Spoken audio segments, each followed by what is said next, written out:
Assalamualaikum warahmatullahi wabarakatuh. Kembali lagi di channel Berita Mistis. Untuk kisah kali ini ada sebuah cerita dari tulisannya M. Sidik Tanya Demit. Dan untuk kisah yang akan saya bawakan kali ini, sebuah kisah yang berjudul Para Pencuri di Rumah Kosong. Sebelum kita lanjut ke ceritanya, tekan dulu tombol like video ini dan jangan lupa tekan juga tombol subscribe channel ini. Nyalakan juga lonceng notifikasinya agar tidak ketinggalan cerita-cerita lainnya. Dan buat teman-teman yang pengen belanja-belanja, nanti silahkan saja klik etalase yang ada di pojok kiri bawah. Atau teman-teman bisa kunjungi link pembelian yang ada di kolom deskripsi. Dan seperti apa untuk kisah kali ini? Langsung saja kita masuk ke ceritanya.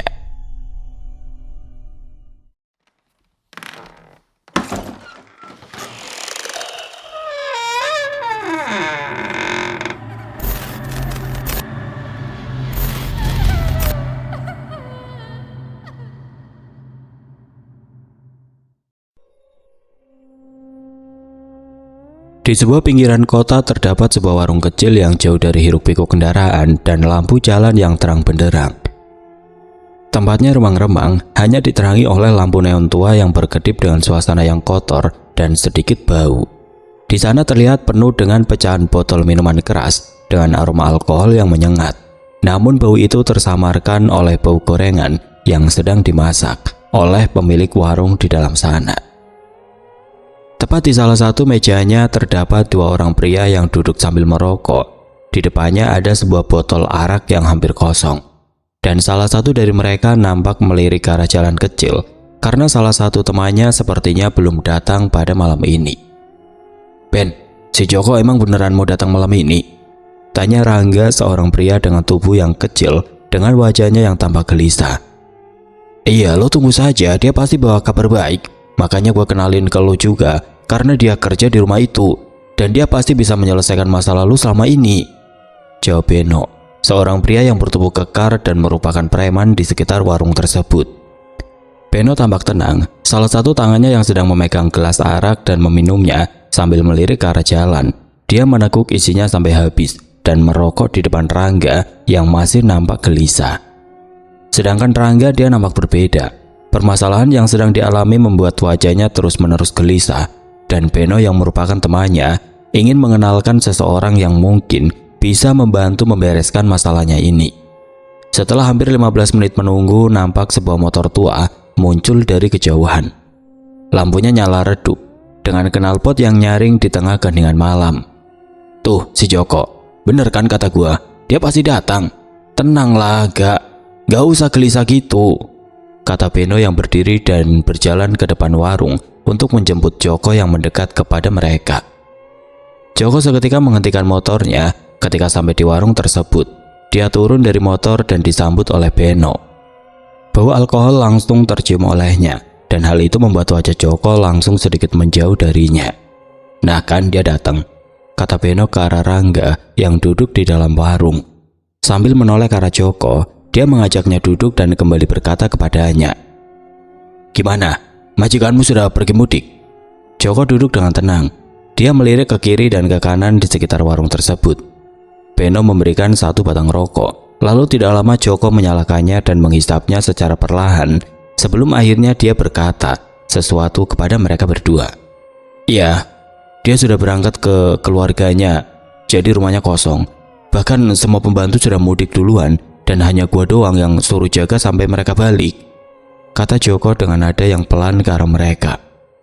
Beno tersenyum mendengar hal itu, sedangkan Rangga nampak masih ragu atas apa yang dikatakan oleh Joko. "Beneran? Lu gak apa-apa rumah majikan lu digasak malam ini?" Joko hanya menghisap rokoknya dengan pelan, lalu menghembuskan asapnya ke atas sebelum akhirnya menjawab pertanyaan Rangga. "Iya, gua udah muak sama itu orang. Gara-gara istri dan anaknya meninggal karena kecelakaan. Dia jadi sering uring-uringan. Jadi lebih baik kita gasak saja hartanya yang ada di dalam." "Tapi," potong Rangga, "aman kan?" Rangga benar-benar ragu dan Beno yang ada di dekatnya langsung berkata kembali, "Masih aman lah enggak. Lo gak usah khawatir. Ini si Joko udah rencanain ini jauh-jauh hari dan dia minta bantuan gua. Nah, gua lu ajak. Masalah jalur masuk dan keluar itu aman. semuanya sudah diatur sama si Joko. Joko sedikit tersenyum mendengar hal itu dari Rangga dan Beno. Lalu tidak lama dia berkata kembali, yang pasti itu aman, tapi gue nggak bisa sendirian karena banyak barang besar yang nggak bisa gue bawa sendiri. Jadi gue minta bantuan lu berdua. Masalah pembagian dan sebagainya nanti kita diskusikan setelah balik dari sana. Joko mencoba meyakinkan Rangga yang masih ragu. Dan dia hanya bisa mengangguk pelan karena mau bagaimanapun, dia tampaknya mempunyai suatu masalah yang mengharuskan dia ikut dalam hal ini sekarang. Ya sudah kalau gitu, gue berangkat lagi. Kita ketemu di gerbang belakang. Gue mau atur dulu agar rumah tersebut bisa mematikan CCTV dan alarm di rumah itu. Lalu gue juga harus ngasih tahu satpam depan kalau lu semua adalah orang yang akan jaga rumah itu selama majikan gue pergi. Jadi nggak ada yang curiga ketika lu masuk. Beno dan Rangga akhirnya mengangguk, sedangkan Joko mulai berdiri dan meninggalkan warung tersebut dengan motor usangnya. Rangga nampaknya masih ragu dengan apa yang akan mereka lakukan, namun Beno langsung menepuk bahunya dan berkata, "Tenang, lu gak usah khawatir, semuanya aman kalau sama Beno. Dan pulang dari sini, lu bisa menyelesaikan semua permasalahan lu di rumah." Rangga hanya bisa mengangguk, meskipun entah mengapa rasa ragu itu tidak pernah menghilang. Bahkan dia hanya bisa terdiam dan seperti merasakan ada sesuatu yang salah ketika dia melakukan hal tersebut dengan Beno dan Joko di rumah tersebut. Tidak terasa malam semakin larut. Joko sudah mengabarkan bahwa kondisi rumah tersebut aman dan mereka sudah bisa masuk ke rumah tersebut. Rupanya rumah yang akan menjadi target mereka nampak terpencil dan jauh dari perkotaan. Rumah majikan Joko berada di salah satu komplek kecil, sehingga Beno dan Rangga sedikit kesusahan untuk mencari lokasinya. Namun setelah beberapa puluh menit mencari, akhirnya dia menemukannya, dan ketika masuk ke dalam komplek tersebut, nampak satpam kompleknya tidak ada di posnya, sehingga mereka berdua bisa leluasa masuk ke dalamnya. Jalanan di komplek itu nampak tidak terlalu mulus. Ada beberapa lubang dengan lampu jalan yang sudah mati, sehingga Beno dan Rangga harus berhati-hati ketika melewati jalanan ini. Beberapa rumah juga nampak sudah ditinggalkan, dan itu nampak membuat suasana komplek tersebut berbeda dengan komplek-komplek yang sebelumnya. Ben, benar kompleknya di sini? Masa di rumah-rumah kecil ini ada rumah orang kaya sih? Mana banyak yang kosong lagi rumahnya? Kata Rangga dengan nada yang ragu. Beno tersenyum kecil, dia menoleh sebentar ke arah Rangga dan berkata dengan nada yang pelan, "Bener, gue udah lihat fotonya di HP si Joko, dan bener ini jalannya. Memang rumahnya gede sendiri di antara rumah-rumah kecil ini." Rangga hanya mengangguk pelan mendengar hal itu, dan Beno kembali melanjutkan perjalanan tersebut. Hingga tidak lama kemudian mereka berdua sampai di ujung jalan di komplek itu. Nampak ada sebuah rumah megah yang berdiri di dalam keheningan komplek yang sepi itu. Rumahnya 2 lantai, dengan pilar-pilar besar di bagian depan dan pagar besi tinggi yang mengelilinginya. Rumah itu nampak berbeda dan terlihat kaya dibandingkan rumah-rumah yang lain.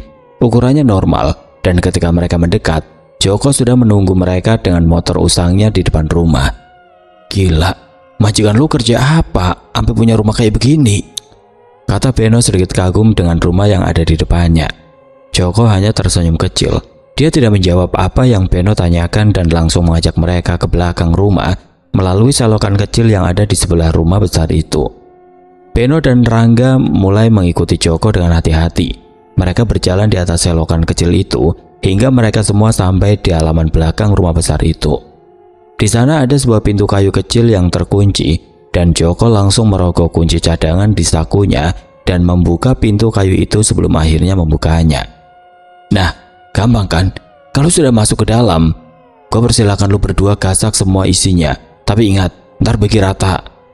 Beno tersenyum lebar, dan Rangga terlihat tersenyum kecil sekarang. Mereka akhirnya masuk ke dalam sana. Dan ketika mereka masuk ke dalam, Beno langsung menepuk pundak Joko dan berkata, "Lu benar-benar jahat sama majikan lu ya, dan gue suka akan hal itu," kata Beno sambil sedikit tertawa. Begitu mereka masuk melewati pintu belakang, udara di dalam rumah terasa jauh lebih dingin dari udara luar. Udara dingin tersebut terasa aneh karena tidak ada AC yang menyala di sana. Bahkan hal itu bisa membuat tubuh Beno sedikit bergetar karena kedinginan. Namun hal itu tidak menghalangi niat mereka. Beno, Joko dan Rangga terus masuk ke dalam rumah melalui dapur. Di sana lampu dapur tidak menyala, Namun ada cahaya bulan yang masuk melalui jendela besar yang bisa menerangi isi dari ruangan tersebut. Dapur itu nampak luas, dengan meja marmer yang bersih dan lemari kayu yang tertata rapi. Semua peralatan di sana pun nampak terasa mahal, bahkan terlihat seperti jarang dipakai. Ada deretan pisau besar yang tersusun rapi di dalam rak. Ada pula gelas-gelas kosong yang antik dan berkilau ketika cahaya bulan meneranginya. Lalu tepat di ujung sana ada sebuah kulkas 2 pintu yang menarik perhatian Beno. Dia langsung mendekat dan membukanya secara perlahan. Wah, isinya lengkap banget. Beda kalau orang kaya hidupnya, katanya sambil mengambil sebuah botol minuman besar dan membukanya. Kalau gua kaya, bisa minum kayak ginian tiap hari. Joko dan Rangga hanya terdiam melihat kelakuan Beno di sana. Dia langsung mengajak Rangga untuk semakin masuk ke dalam rumah. Rangga pun mengangguk pelan dan mengikutinya dari belakang. Dan tidak lama kemudian, mereka akhirnya tiba di ruang tengah. Ruangan itu tampak luas, dengan sofa kulit yang terlihat mahal dan karpet Persia yang lembut. Sebuah lampu gantung kristal tergantung di langit-langit. Dan hal itu membuat Rangga terkesan karena mewahnya ruangan tersebut. Beno yang mengikuti mereka berdua dari belakang langsung terdiam ketika melihat ruangan itu. Astaga, kalau gini jadi bingung mau bawa apa. Beno langsung melihat ke sekeliling ruangan tersebut. Di sepanjang dinding ruang tengah, terdapat rak buku besar dengan koleksinya yang tertata rapi. Namun yang menarik perhatian Beno bukan rak buku-buku tersebut, melainkan lemari kaca yang berisi perhiasan, jam tangan mewah, dan benda-benda antik yang ada di sudut ruangan. Dia melirik ke arah Joko, dan Joko hanya tersenyum sambil mengikat tangannya untuk mempersilahkan Beno membuka lemari tersebut. Sedangkan dia hanya duduk di sofa sambil menikmati kedua temannya yang mulai mengambil barang-barang berharga di sana. Tanpa pikir panjang, Beno langsung membuka lemari itu dan mulai memasukkan barang-barang berharga ke dalam tas yang sudah mereka siapkan. Lalu Rangga pun ikut membantu, mengambil jam tangan dan perhiasan tanpa ada keraguan. Ingat, jangan lupa bagian gua, kata Joko sambil tersenyum ke arah Beno. Beno sempat melirik ke arahnya, lalu tidak lama dia berkata, santai, nanti kita bagi rata kalau kita udah keluar dari rumah ini. Beno semakin kalap dengan membawa semua barang yang ada di sana, dan Rangga terlihat hanya membawa perhiasan itu tanpa pernah berlari ke lemari lainnya untuk membawa barang-barang berharga di dalamnya. Ini barang-barang kayak TV dan kulkas mau dibawa juga nggak? Tanya Beno kepada Joko dengan wajahnya yang nampak senang. Joko hanya menjawabnya dengan santai. Kalau itu gimana lu aja, bebas. Kalau mau diangkut juga ayo kita angkut ntar sama-sama. Beno nampak semangat. Dia terus masukkan semua barang yang dia bisa jual di luar sana ke dalam tasnya. Namun entah mengapa Rangga nampaknya masih ragu dengan semua yang ada di sana, sehingga dia hanya membawa seperlunya dan memasukkannya ke dalam saku. Setelah hampir 10 menit mereka memasukkan barang-barang tersebut ke lemari, Beno tampaknya ingin segera pergi dari rumah tersebut. Kayaknya udah cukup dah, barang-barang gede tinggalin aja. Ini aja kalau kita jual sudah dapat untung banyak, kata Beno sambil mengangkat tasnya yang penuh dengan perhiasan dan barang mewah. Namun Joko yang melihat Beno ingin meninggalkan tempat itu tiba-tiba berkata, santai dulu lah, mau kemana? Tuh nggak ada orang di sini, makan-makan dulu lah kita, kata Joko yang duduk santai dan melihat mereka berdua yang masih berdiri di sana. Bener juga, jawab Beno sambil tertawa keras. Ya sudah, tunggu di sini, gua ambil makanan dulu di kulkas. Beno langsung menurunkan tas berisi perhiasan dan jam tangan yang ada di tangannya. Lalu dia berlari menuju dapur untuk membawa makanan yang tersisa di sana. Hatinya sangat senang. Dia benar-benar tidak menyangka bahwa dia bisa semudah itu mengambil barang-barang di rumah ini. Sambil tersenyum lebar, dia kembali membuka kulkas di dapur dan mengambil makanan yang ada di dalamnya. Namun tepat ketika dia sedang asik mengambil makanan dan minuman, dia baru sadar bahwa rumah ini sepertinya terlalu sunyi untuk ukuran rumah orang kaya. Bahkan dia tidak melihat minuman yang diambil yang disimpan di meja marmer di rumah itu. Seperti ada yang menghilangkannya di sana. Dan dia tahu bahwa tidak ada orang selain mereka bertiga di rumah tersebut. Beno langsung menoleh ke sekeliling, dia melirik ke kiri dan ke kanan. Bahkan dia melirik ke pintu belakang yang masih terbuka lebar. Tampak ada sekelebat bayangan yang seperti mengawasinya, namun ketika dia melihatnya, bayangan itu seperti menghilang dan digantikan oleh cahaya bulan yang menerangi dirinya di dalam rumah. Beno sepertinya tidak peduli dengan apa yang dia lihat, mungkin karena dia menganggap itu adalah halusinasinya saja. Bahkan ketika dia berteriak dan memanggil Rangga, dia hanya ingin dibantu agar membawa makanan-makanan ini ke ruang tengah, tanpa tahu bahwa ada bayangan hitam yang sedang mengawasinya. "Gak, bantuin kenapa?" Rangga yang mendengar hal itu dari ruang tengah langsung berjalan mendekat ke arah Beno. Sedangkan Joko masih terlihat asik merokok di ruang tengah. Ketika dia berjalan ke arah dapur, dia melewati sebuah cermin besar yang ada di dinding dekat tangga ke lantai 2. Rangga melirik ke cermin itu dan di sana dia melihat dirinya dan Joko yang duduk di sofa yang berada di ujung sana. Namun sepertinya ada yang aneh dengan bayangan yang ada di cermin itu, karena ketika dia melihat ke arah Joko, ada sosok lain yang berada di belakangnya.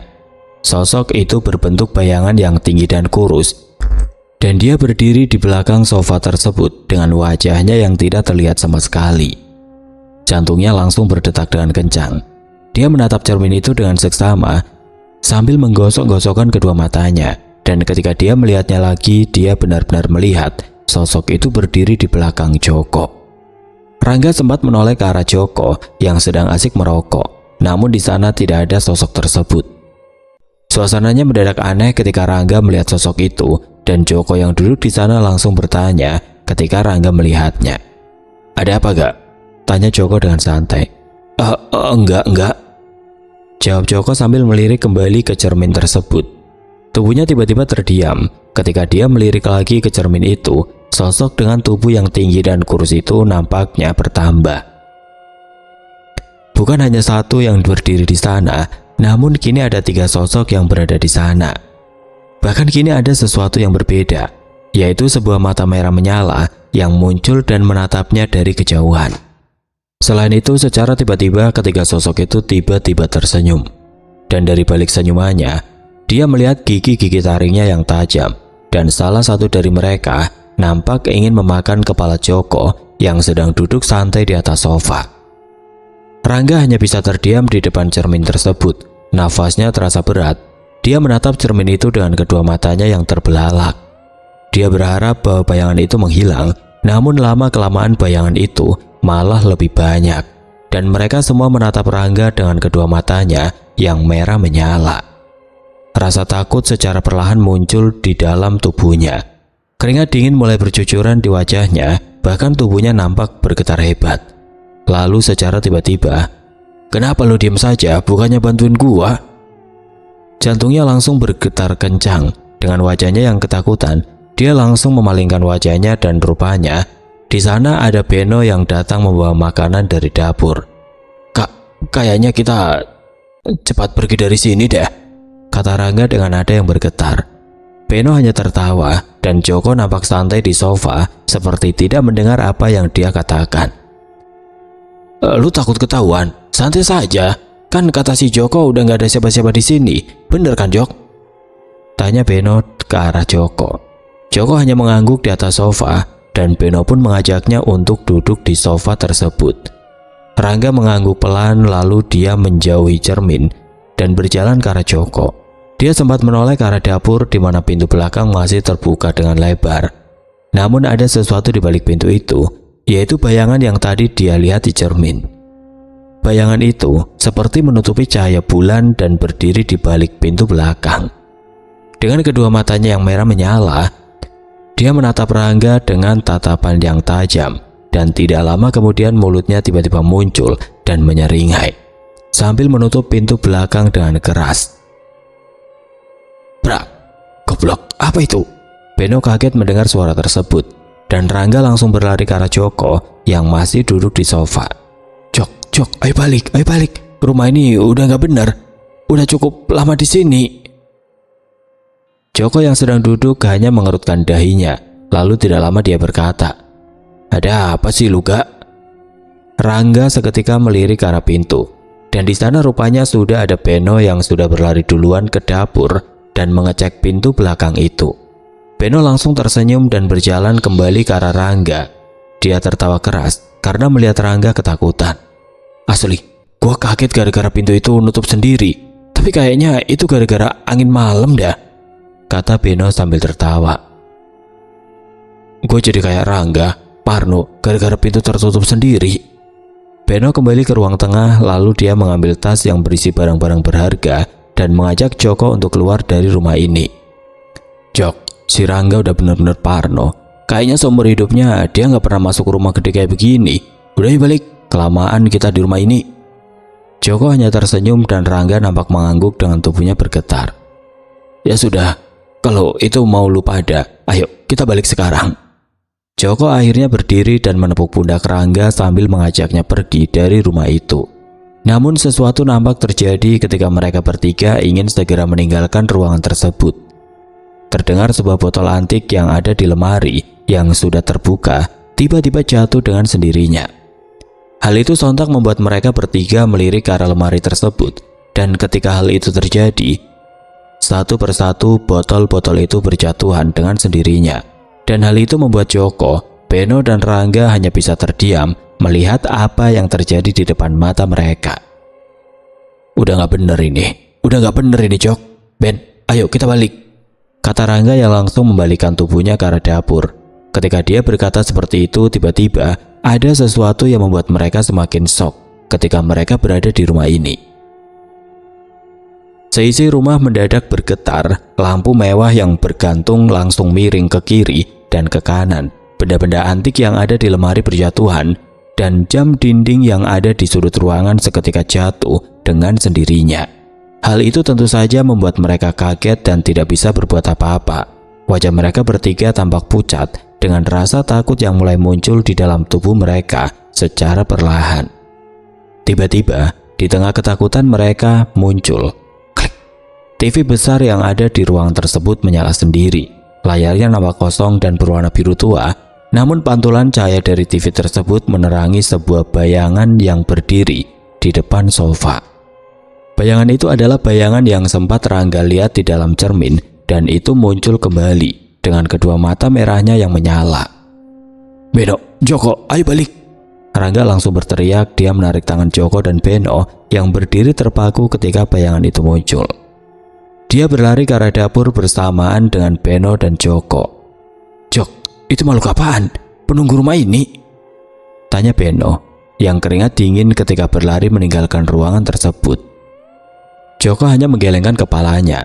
Dia seperti tidak tahu bahwa ada makhluk seperti itu di rumah.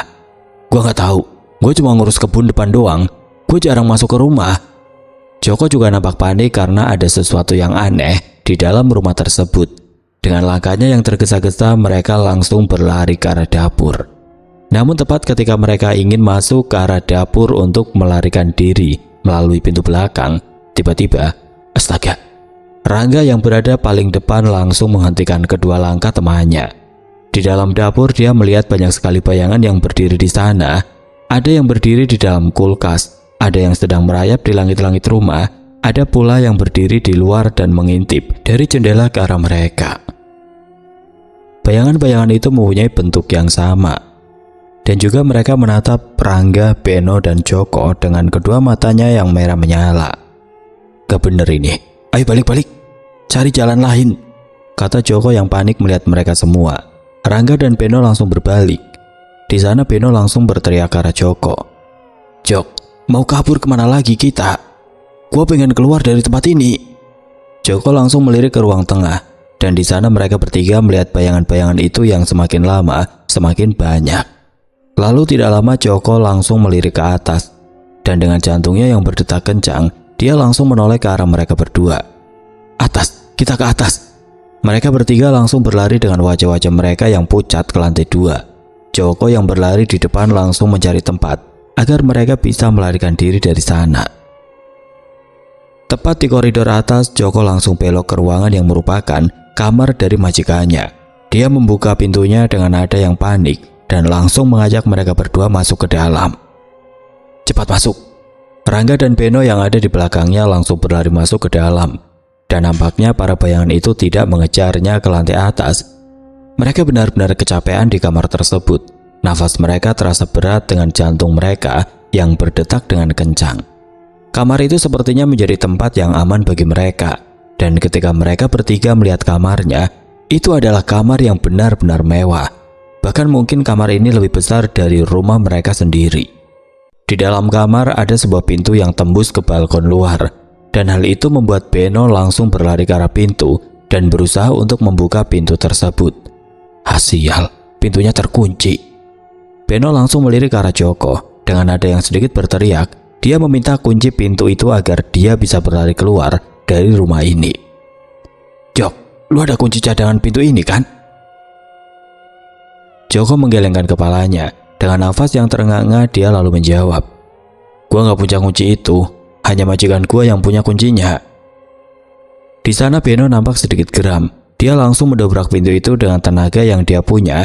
Namun nampaknya dia masih tidak bisa membuka pintu tersebut. Brak. Beno tidak kehilangan akal. Dia mengambil meja kecil di dekat pintu itu.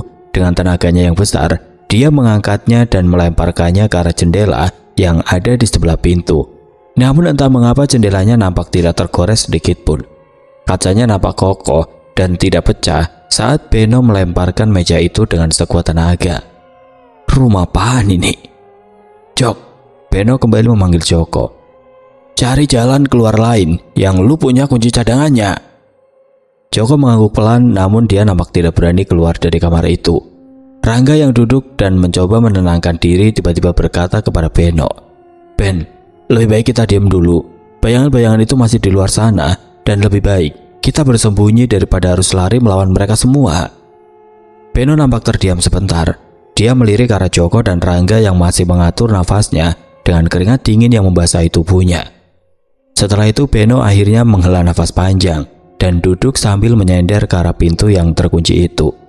Ya sudah, kita tunggu beberapa menit. Nanti kalau mereka sudah menghilang, kita cari jalan lain. Joko yang berada di sana merasa bersalah. Sambil berdiri di dekat pintu kamar tersebut, dia berkata kepada mereka berdua, Sorry, gua nggak tahu ada yang kayak begini. Rangga yang duduk di sana hanya mengangkat tangannya secara perlahan. Lalu tidak lama dia berkata, Udah, lu nggak perlu minta maaf. Yang pasti lu pikirin aja bagaimana kita keluar dari tempat ini. Beno yang masih duduk di dekat pintu balkon kini melirik ke seluruh ruangan tersebut. Di sana dia menemukan lemari kecil yang tertutup di bawah foto keluarga dari pemilik rumah tersebut. Beno seketika berdiri. Dia mendekat ke lemari kecil itu dan membukanya. Di sana dia melihat ada sebuah kotak perhiasan kecil yang terbuat dari kaca dan di dalamnya banyak sekali perhiasan yang mahal. Bahkan di laci yang kedua, dia menemukan tumpukan uang berwarna merah yang banyak. Dan hal itu membuat Beno yang awalnya ketakutan, kini kembali tersenyum pelan melihat hal tersebut. Dia kembali membuka tasnya, dan dia langsung memasukkan perhiasan dan uang-uang itu ke dalam tasnya. Namun tepat ketika dia memasukkan kepokan uang yang terakhir, tiba-tiba ada suara terdengar dan hal itu membuat tangannya langsung terdiam. Kakak, itu bukan uang kakak, tapi itu uang ayah akibat menumbalkan aku dan ibu di rumah ini. Beno yang mendengar hal itu langsung mencari dari mana asalnya suara tersebut. Ternyata tepat di atas lemari itu ada sebuah lukisan besar yang merupakan pemilik rumah beserta keluarganya. Satu ayah, ibu dan anak perempuan kecil mereka tampak tersenyum dengan pose yang formal. Namun secara tiba-tiba mata dari anak perempuan itu lalu menyipit dan menatap Beno yang ada di bawahnya. Senyumannya tidak lagi ramah, bibirnya memerah dan terbuka secara perlahan seperti sedang menertawakannya. Selain itu sang mata sang ibu juga sama. Dia menatap Beno sambil tersenyum lebar.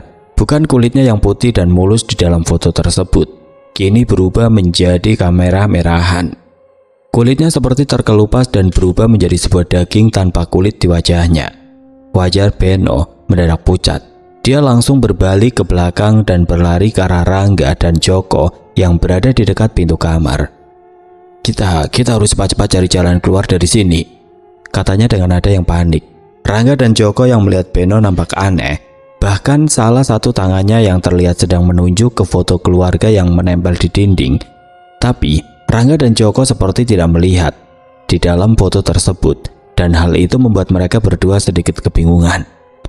Kenapa kalian diam? kata Beno yang semakin panik. "Cepat keluar!" Beno berteriak sambil menabrak tubuh Joko yang ada di dekat pintu. Dia langsung menarik pintu kamar dengan keras. Lalu tepat ketika kaki Beno keluar kamar, tiba-tiba, sert, ada sesuatu yang berjalan. Tepatnya dari arah langit-langit di atas mereka. Suara itu seperti seseorang yang sedang berjalan di dalam loteng rumah itu.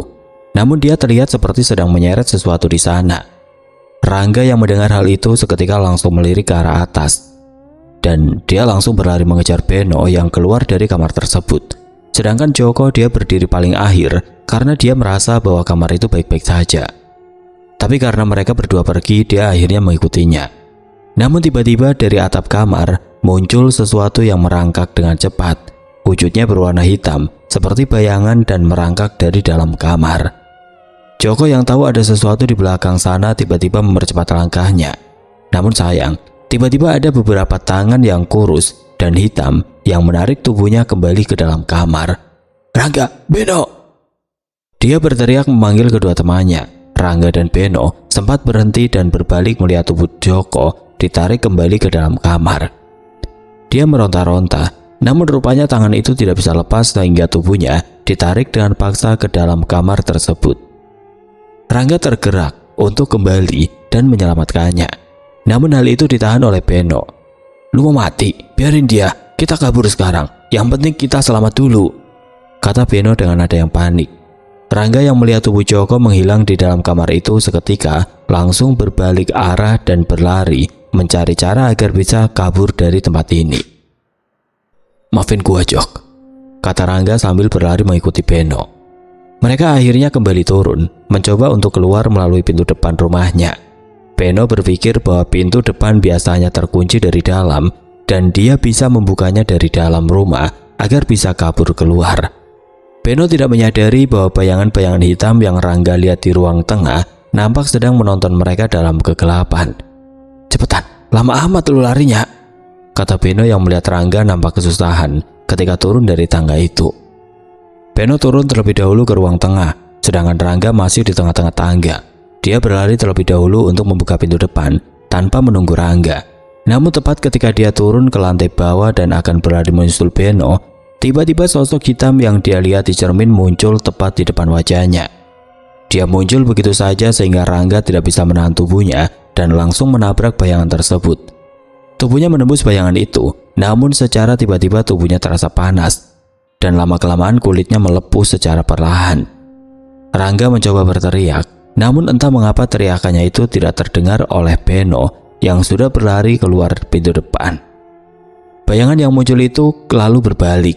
Dia menatap Rangga secara perlahan dengan kedua matanya yang merah. Tidak lama, bayangan itu seperti melahap tubuhnya secara perlahan. Dia menarik tubuh Rangga ke dalam bayangannya.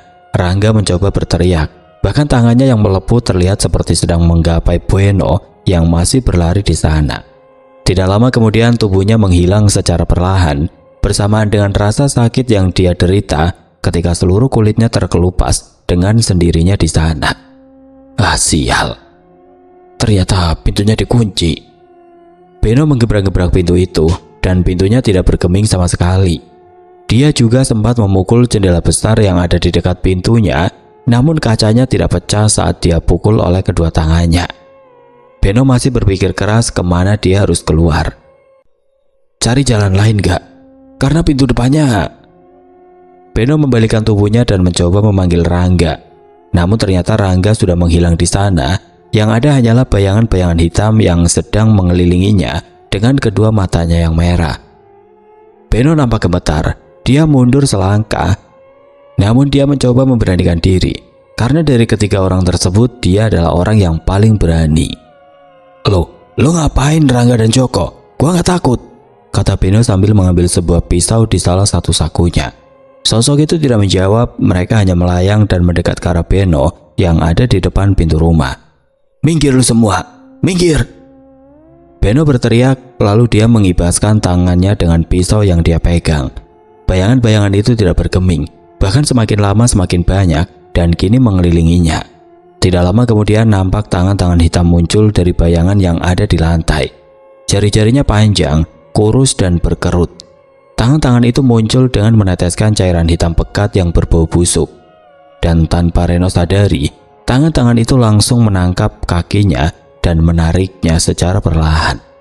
Beno seketika meronta dan menendang keras, tapi tangan-tangan itu mencengkeramnya dengan kuat. Tolong Rangga, Joko, tolong gua. Beno berteriak dengan keras, namun tidak ada siapapun yang menjawab teriakan itu karena kedua temannya sudah menghilang. Tangan-tangan itu semakin banyak, merayap ke atas tubuhnya dan membelit kakinya hingga ke dada. Semakin lama bayangan itu menelan tubuhnya, dan dengan usahanya terakhir, dia masih bisa berteriak meskipun ada tangan hitam yang mencoba untuk menarik kepalanya hingga akhirnya tubuhnya menghilang. Tubuh Beno kini benar-benar menghilang, menyisakan tas besar berisi perhiasan dan barang-barang mewah yang dia bawa di rumah tersebut. Setelah itu, rumah besar itu akhirnya mendadak sunyi ketika mereka menghilang. Bayangan-bayangan yang menyeramkan itu menghilang secara perlahan dan suasana yang menegangkan itu seketika kembali menjadi normal. Lampu rumah yang mati secara tiba-tiba menyala dengan normal. Bahkan lampu tersebut menerangi seluruh ruangan dan taman yang ada di rumah tersebut dengan sendirinya. Entah apa yang terjadi di dalam sana, namun setelah kejadian itu semua pintu dan jendela yang sebelumnya terkunci rapat secara tiba-tiba terbuka dengan lebar. Angin malam langsung berembus dan masuk ke dalam sana, seperti sedang membersihkan sisa-sisa dari ketiga orang yang menghilang di dalam rumah. Ada sesuatu yang aneh, tepatnya di dekat pos security yang ada di dekat gerbang rumah besar itu. Nampak ada seseorang yang sedang duduk di kursi depan pos security itu. Dia terlihat santai sambil menghisap rokok yang ada di tangannya. Dia mendengarkan Beno berteriak. Dia hanya tersenyum pelan sambil melihat rumah besar itu dari luar. Dan tepat ketika kondisi rumah sudah kembali sunyi, dia langsung mematikan rokoknya dan berdiri menatap rumah tersebut dengan senyuman yang melebar. Maaf kawan, kalau aku tidak memberitahu kalian. Rumah ini selalu meminta makan setiap tahun, dan aku ditugaskan oleh pemilik rumah untuk mencari makanannya di setiap tahunnya. Semua orang termasuk anak dan istri pemilik rumah ini sudah dikorbankan, dan di tahun ini kalian berdua yang menjadi korban. Rupanya itu adalah Joko. Entah bagaimana ceritanya dia yang menghilang ke dalam kamar bisa kembali duduk di luar rumah dengan tubuhnya yang tenang. Dia menghela nafas panjang, lalu tidak lama dia mengambil satu batang rokok yang tersisa dan menyalakannya tanpa pernah menghisapnya. Dia melempar rokok itu ke depan rumah dan tidak lama kemudian dia mengeluarkan ponselnya dan menekan sebuah nomor dan mencoba menghubunginya. Entah siapa yang dia hubungi, namun ketika telepon sedang memanggil dia nampak hening sejenak. Lalu sambil tersenyum kecil dia mulai berkata kepada seseorang yang menerima telepon tersebut, "Pak, silakan kembali ke rumah karena semuanya sudah selesai." Di speaker teleponnya terdengar seseorang yang tertawa kecil dan samar. Dan pada saat itu juga Joko menutup teleponnya dan membalikkan tubuhnya ke arah gerbang depan yang besar di sana. Dengan kunci cadangan yang dia bawa, dia membuka gerbang tersebut lalu berjalan kembali ke arah motornya yang dia tinggalkan di dekat rumah itu. Dia sempat melirik ke arah rumah yang kini dia tinggalkan, dan nampak di dalamnya banyak sekali mata-mata merah yang menyala, menunggu diberi makan di tahun berikutnya seperti yang dia lakukan di tahun ini. Oke teman-teman, sekian untuk kisah kali ini. Bagaimana menurut kalian tentang kisah ini? Tulis komentar kalian di kolom komentar. Dan buat teman-teman yang baru bergabung, jangan lupa untuk like, komen, share, serta subscribe channel ini. Dan nantikan kisah-kisah horor berikutnya tetap di channel Berita Mistis. Wassalamualaikum warahmatullahi wabarakatuh.